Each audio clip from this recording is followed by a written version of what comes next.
G'day, I'm Wayne Richardson, the local Syngenta rep for Tasmania. The benefits of effective weed control in potatoes are many, including better use of available water and nutrients by the crop. It's worth remembering, research has shown that for each 10% increase in weed biomass as a result of annual weeds, potatoes can incur a 12% decrease in yield. What's also worth remembering for this season is that the critical period for weed removal in potato crops is around 4 to 6 weeks after planting. When establishing crops, growers should have an integrated weed management approach.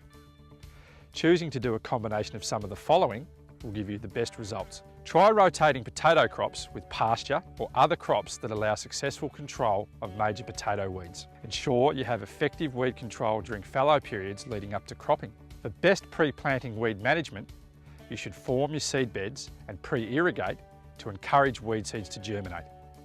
It's always better to take them out with a non-selective herbicide before the crop establishes. If you sow vigorous crops that compete strongly and close the row over quickly, you'll be able to reduce the amount of light that reaches any germinating weeds.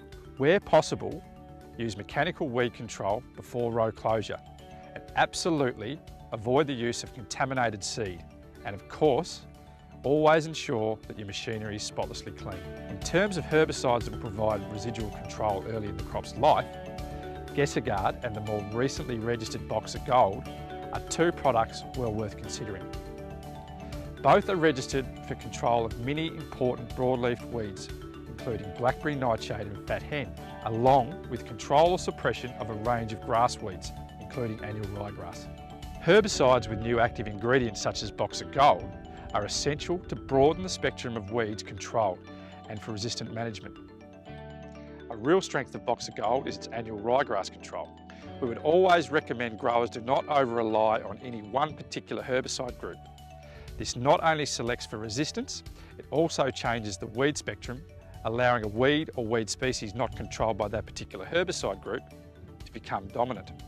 As you can see, there's a lot to consider when preparing your field to achieve the best results possible with weed management. However, if you take into account the steps I've mentioned earlier, you'll have the best chance of achieving exceptional results.